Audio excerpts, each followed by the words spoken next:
Hey guys, welcome back to another Yu-Gi-Oh video, and today I'm going to be trying something new. I'm going to be talking about a pack that has come out in Japan, yet has not come out in TCG regions such as America just about yet, and I simply am going to be talking about some of the cards that I think will be nice to grab, or maybe something that I just think is pretty nice in general. So yeah, so to start this off, let's talk about a new Super Heavy Samurai thing. It's Super Heavy Samurai Soul Arbitrator and he's one of the equip ones. Personally, I don't truly like the equip parts of Super Heavy Samurai. When I play Super Heavy Samurai, I usually just play it to special summon, and keep going. I usually don't play too many equips, but he actually is pretty nice. So, when he's equipped, he has the effect of basically Marauding Captain. And if you don't know Marauding Captain's effect, you can just go look it up. It's one of the most known effects. Usually, unless you're a newer player, but I'll read it out anyways. While equipped by his own effect to equip himself, monsters your opponent controls cannot attack monsters you control except the equipped monster. And yeah, while this card is equipped to a monster by this card's effect, you can tribute the equipped monster, special summon one Super Heavy Samurai monster from your deck, and you can only use that once per turn. That's the effect that I actually do like about this, and why I personally probably would play it, because that instantly gets you out your big Benkei and such. Next up, we have a new Metaphor card. Rare Metaphor. Oh, it's Bhisma. I don't know if I said that. I apologize if I did, but her pendulum effect is the same as all the Metaphors. And then she actually does have a monster effect, which is actually pretty nice. And that effect is, if this card on the field is destroyed by battle or card effect, basically kind of like the Yang Zings, they're destroyed by battle card effect, you can add one Metaphor's monster from your deck to your hand during the end phase of this turn. And you can only use that once per turn. So that's basically kind of like Scarm in a way. So, I'm basically going to just call Bhisma the Scarm of Metaphors, because that's basically what it is. Well, not truly Scarm searches anything that's level 3 Fiend, I believe, while Bhisma can only search Metaphors. So, I'm still going to call her the Scarm. Next up, we have a new Psyframe. We have Psyframe Multi-Threader, and while he's on field, well, his name becomes Psyframe Driver while he is in hand or graveyard.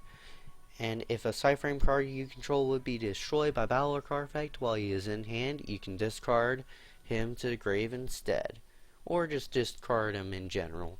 You don't have to discard him to the grave, so it's pretty nice that it doesn't say it has to be to grave. And if a Psyframe Tuner monster is special summoned to your field while he's in the grave, you can special summon him, but he banishes himself when he leaves the field, which is pretty nice. And also you can only use that effect once per turn. So yeah, in my opinion, he is pretty nice. I have not played Psyframes before, so I don't know if he would actually be something that would be played.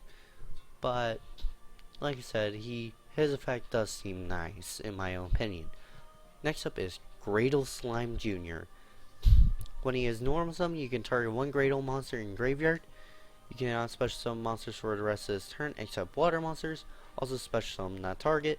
Then you can special summon one Aqua type monster with the same level from your hand. When this card is destroyed by battle and sent to the graveyard, you can special summon one Cradle monster from your deck. In my opinion, this thing actually makes Cradles pretty damn good. He's very, very useful because he basically is Cradle Slime but better. You don't have to tribute summon for Cradles slime to get this guy's effect. He is very useful. Plus, he is a tuner. And it's not like he's a level 1 or anything that makes it incredibly hard to get Cradle Dragon out. He's actually a good level 4 Cradle Dragon. So I say he is a very good card in my own opinion. Next up is Fairy Tale Talia. And her effect is a flip effect. You can special summon one monster from your hand. So it doesn't have to be a fairy tale or anything. You can just special summon it. So I find that very nice. You can just special summon like a level 10 out of nowhere. During your player's turn, when your opponent activates a normal spell / trap, you can tribute one other monster. The activate effect becomes change one face-up monster your opponent controls to face-down defense position, and you can only use that effect once per turn. And I find that very useful, such as your opponent tries to Raigeki your field. You can make them have to Book of Moon something, or if they try a Dark Hole, again. Unfortunately, it doesn't hit every single spell / trap, but it still hits pretty good ones that could have became very problematic to you. Next up we have Savera Soravis, the Crowned Ancient Sage. Again, if I said that wrong, I'm very sorry, and I'll try better to pronounce these things later on. You can ritual summon him with Fairy's Blessing. Thankfully, he doesn't have the you can only ritual summon effect like some ritual monsters do, to where you can only use some weird ritual card. But thankfully, he has the can. So during either player's turn, when your opponent activates a card or effect that targets a monster you control, you can discard this card, negate the activation. Unfortunately, there aren't many cards that target in meta, but he is pretty good either way. If something oddly starts to try and target, then you can discard him instead. During either player's turn, when your opponent would special summon a monster, you can return this card on the field to the hand, negate the summon, and if you do, banish that monster. Now, what I love about this is he's a walking Soul Warning, but better. Well, not a Soul Warning, because he doesn't stop special things like polymerization or stuff of the sorts. He can stop multiple things, but not stuff like polymerization. But still, that would be very nice. Plus, you banish it. So, most of the time, some decks can't recur off that. And that basically just stops a lot of their plays if you drop this guy. Unfortunately, with how the meta goes, he is very vulnerable, but still, it's a very, very nice card, in my own opinion. Next up is A-Cell Recombination Device. And its effect is target one face-up monster on the field, send one alien monster from your deck to the graveyard, and if you do, place 8 counters on the targeted monster equal to the sent monster's level. During your main phase, except the turn this card was sent to the graveyard, you can banish this card from your graveyard to add one alien monster from your deck to your hand. This is a very good card for aliens. No matter what anybody says, this card must be run at 3 in aliens. No excuse. Because this just gets the A counters out as fast as you can, and you can send something such as Alien Mother to place 6 counters, and then you could do that at your opponent's end phase, and then search during your turn for Alien Overlord and instantly special summon it, which is very, very good to bring out huge monsters like that. And next up we have King's Synchro. When an opponent's monster declares an attack on a Synchro monster you control, negate the attack, then you can banish that Synchro monster you control and one tuner monster from your graveyard. And if you do, special summon from your extra deck one Synchro monster whose level equals the total levels of those banished monsters. This special summon is treated as a Synchro summon. The best thing about this is this goes through Quasar's effect, where you have to Synchro summon him through 3 monsters. Unfortunately, you only get 2 attacks with Quasar now, but still, it's a very, very good effect, and you can instantly bring out bigger monsters that simply can be very problematic to your opponent, and especially if you're playing a Synchro deck in the first place, because Synchro decks aren't the very biggest meta anymore, but still, with this actually does bring Synchro back and actually add some trap card abilities to them if you ever do want to play it. Next up, we have 2 Yang Zing cards. First, I'm going to be talking about 9 branches of the Yang Zing. When a spell / trap card or monster effect is activated while you control a Yang Zing card, negate the activation, and if you do, shuffle that card into the deck and destroy one other Yang Zing card you control. This is fucking amazing, because not only is it like Infernity Barrier, it's searchable, it's basically plus it shuffles the card into the deck. Doesn't send it to the grave, it shuffles it, which is like, unlike a lot of cards, this is a lot better, because instead of it going to grave where some decks can recur it, this shuffles it into the deck where they can't recur it. And then, not only do you get that amazing effect, you get to activate one of your Yang Zing's effects by popping it, which is, this card right here has so much utility to it, which is freaking amazing. Next up, we have Danglong, Origin of the Yang Zing. 1 tuner monster plus 1 or more non-tuner monsters. If this card is special summon, you can add 1 Yang Zing card from your deck to your hand. Once per turn, you can send 1 worm type monster from your deck to the graveyard. This card's level becomes same as the sent monsters. If this card leaves the field, you can special summon 1 Yang Zing monster from your deck.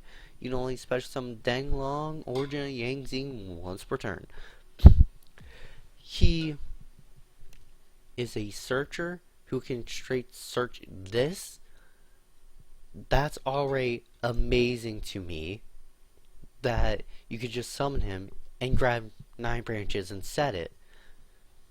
And then he can also send a worm type monster from your deck to the graveyard. I believe with Yang Zings, I believe their effects will go off if you do that. I don't know if that actually would go off. I think you send Baxia?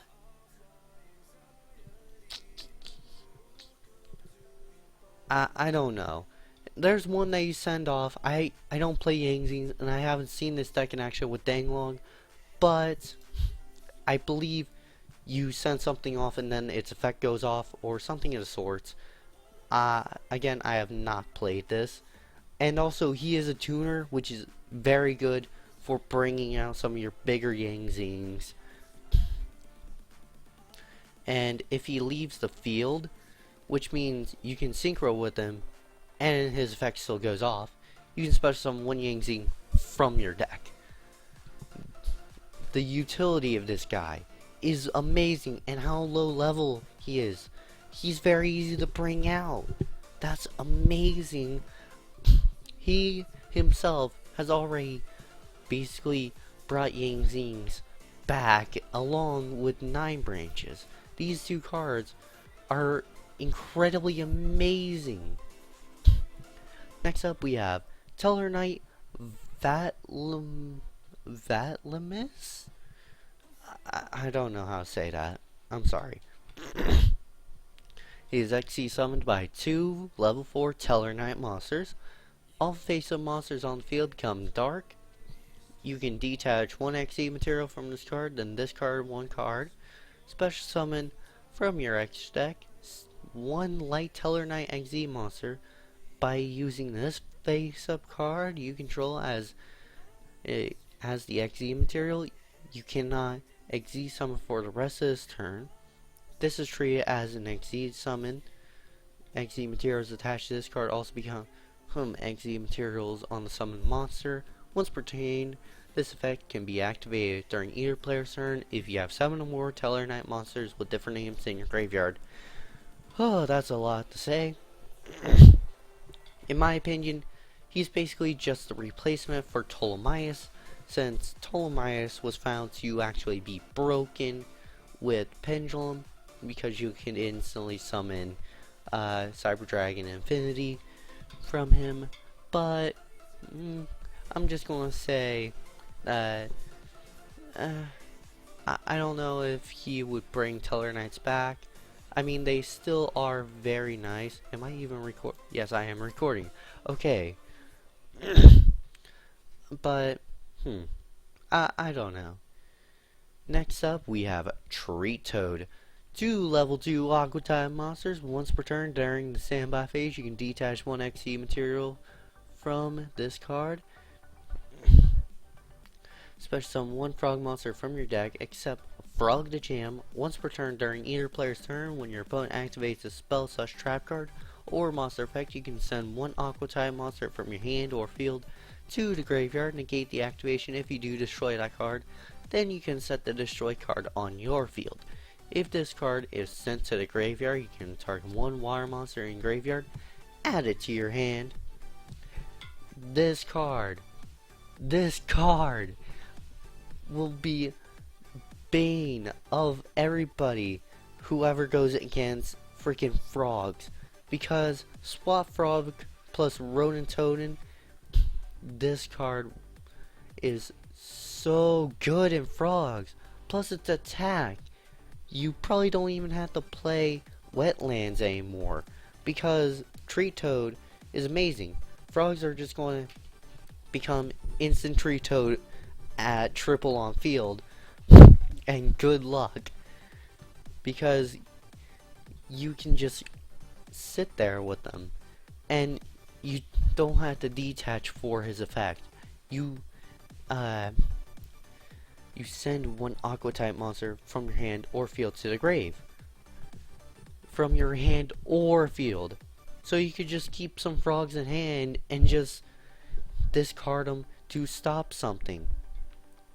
And then you get to set the card on your field, which is even more amazing, because like I said, with some of these other cards, that means that the decks that you're going against can't recur it. And I'm not sure, but correct me if I'm wrong, could this guy actually stop a Soul Mourning?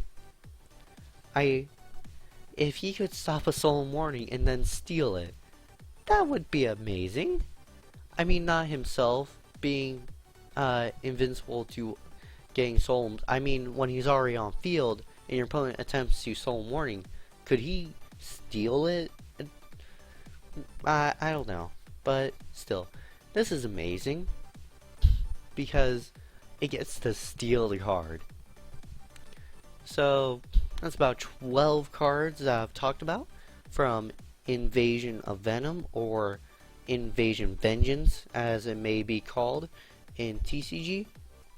And I'd like to know what you guys are hoping that we get in TCG when this comes out for us. So yeah, that's about it. So bye bye.